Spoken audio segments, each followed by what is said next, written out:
Hello friend की खबर welcome to my channel. आज मैं आपको अपन मजला आउट इम्पोर्टेंट भिडिओ लैसो। आजिर भिडिओत जिসকল केनेडिया आमार श्रीमंत शंकरदेव यूनिवर्सिटी अफ हेल्थ साइंसर अधीन जीएनएমৰ एंट्रेंस दिছিলে আৰু फाइनली যোৱাকালি रिजल्ट पाब्लिश হৈ গ'ল।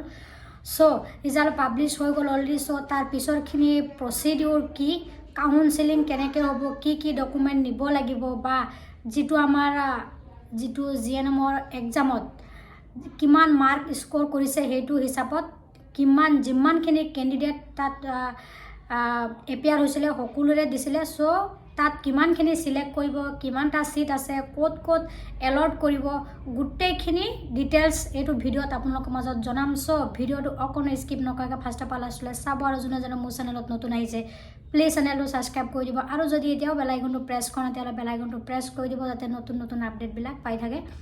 আৰু আপোনালোকে যদি এতিয়াও মোৰ ফেসবুক পেজ মৌচিছ মেডিকেল গাইড লাইক কৰা নাই তাতো আপোনালোকে ফলো কৰি দিব, তাত কিছুমান নোটিছ দি থাকোঁ। সো আৰু আপোনালোকে মেছেজ কৰিয়ে থাকে মোক ইনষ্টা মৌ 41 ন তাতো মেছেজ কৰি থাকিব। সো বলক ভিডিঅ'টো ফটাফট ষ্টাৰ্ট কৰোঁ।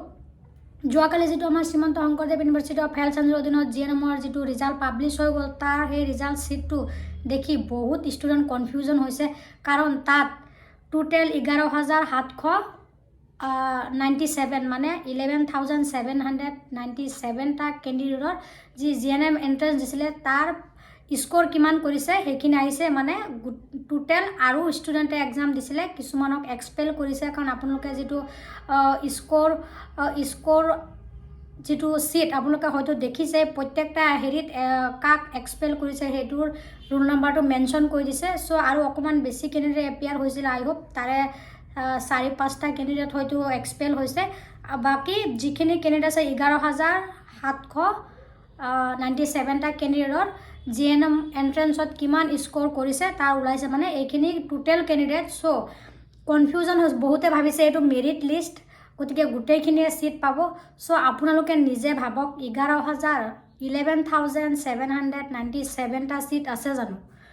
সো এইটো মেৰিট লিষ্ট নহয়, এইটো জাষ্ট এক্সামত এপিয়াৰ হৈছিলে যিমানখিনি কেণ্ডিডেট সেই কেণ্ডিডেটসকলে কিমান স্কোৰ পাইছে, মানে কিমান মাৰ্কছ পাইছে গোটেইখিনি সিহঁতে পাব্লিছ কৰি দিছে। কাৰণ এইটো আমাৰ আণ্ডাৰ গভৰ্ণমেণ্টৰ হয় Srimanta Sankardev university of health সাইন্সৰ। সো গভৰ্ণমেণ্টৰ কিছুমান ৰুল থাকে যে যিমান কেণ্ডিডেট এপিয়াৰ হয় তাৰ গোটেই কেণ্ডিডেটে কিমান মাৰ্কছ পাইছে যাতে চাব পাৰে।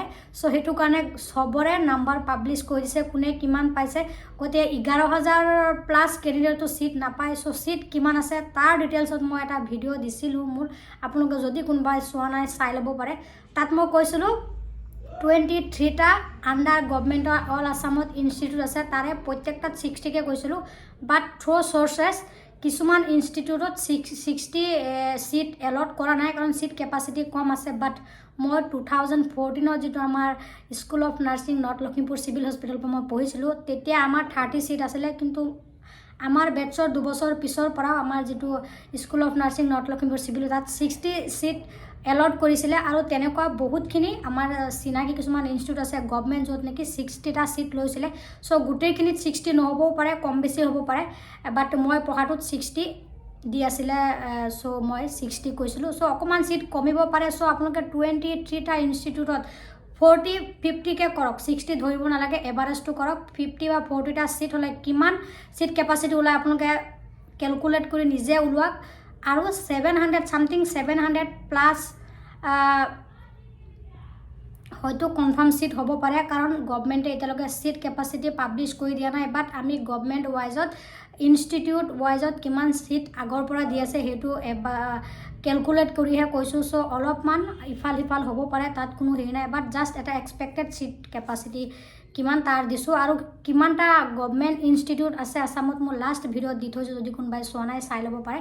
আৰু এতিয়া আহিলে ইয়াৰ পিছৰ প্ৰচিডিউৰখিনি। চ' এতিয়া যাৰ ৰেংক 1ৰ পৰা 1000লৈকে আছে সিহঁতে অকণমান প্ৰিপেয়াৰ হ'ব পাৰে কাউন্সিলিঙৰ কাৰণে। আৰু 1ৰ পৰা 1000 ৰেংকলৈকে যিটো আমাৰ তাত OBC আছে, MOBC আছে, ST SC general, ST plain, ST hills গোটেই মানে অল কাষ্টৰ আছে। আৰু জেনেৰেলখিনিৰ থকাৰ উপৰিও কিছুমান জেনেৰেল কাষ্টৰ EWS চাৰ্টিফিকেট থাকে। চ' সিহঁতে তাত অকণমান ৰিলেক্সেশ্যন পায়।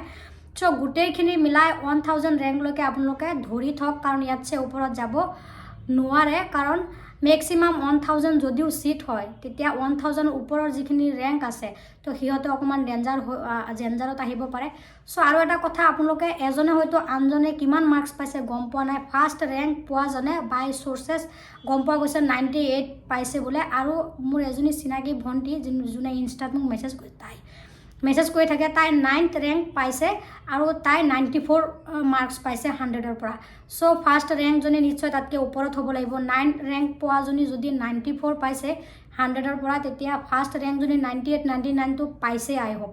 চ' যদি কোনোবাই এইটো ৰেংক 1 পোৱা কেণ্ডিডেট ভিডিঅ'টো চাই আছা, নিশ্চয় তোমাৰ মাৰ্কছটো জনাই দিবা। আৰু এতিয়া আহিছে কাউন্সেলিং প্ৰচেছ। চ' কাউন্সেলিং ৰিলেটেড এতিয়ালৈকে শ্ৰীমন্ত শংকৰদেৱে কোনো ধৰণৰ ন'টিছ প্ৰভাইড কৰা নাই কেতিয়া মাতিব। বাট যিটো স্ক'ৰিং চিট ওলাইছে, কিমান মাৰ্কছ পাইছে এক্সামত, চ' তাৰ তলত লিখা আছে কাউন্সেলিঙত নিজৰ ডকুমেণ্ট, যিখিনি অৰিজিনেল ডকুমেণ্ট এপ্লাই কৰোঁতে যিখিনি ডকুমেণ্ট দিছিলে সেই ডকুমেণ্টৰ সৈতে অৰিজিনেল ডকুমেণ্ট মিলিব লাগিব। আৰু তাৰ উপৰিও ডকুমেণ্ট ভেৰিফিকেশ্যনে মেইন তাত কাউন্সেলিঙত। আৰু যাৰ ৰেংক ভাল সিহঁতে নিজৰ চইচত আই হোপ নিজৰ যিটো nursing school under government institute সিহঁতে চিলেক্ট কৰিব পাৰিব।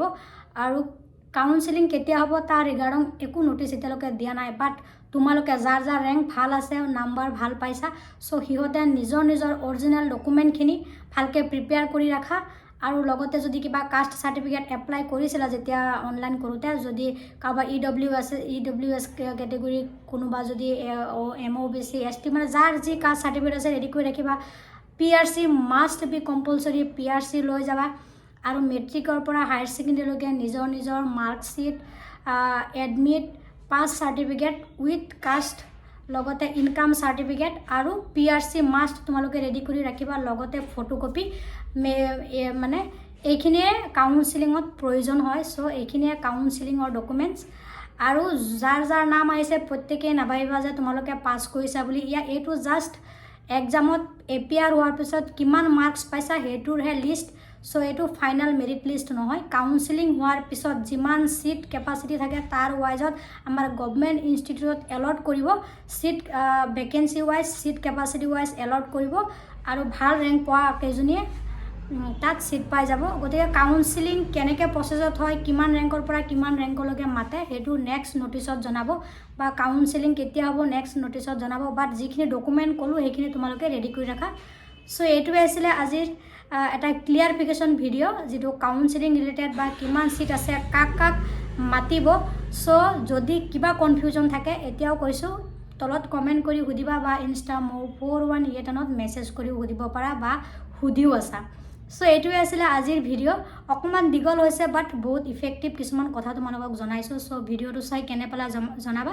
নেক্সট ভিডিঅ'ত আকৌ লগ পাই আছোঁ। Bye bye, take care. আৰু যাৰ ভাল ৰেংক সকলোকে মোৰ ফালৰ পৰা বেষ্ট উইচেছ আৰু many congratulation to all of you. So' ফিউচাৰত আগুৱাই যোৱা এজ এ নাৰ্ছিং কেৰিয়াৰ হিচাপে।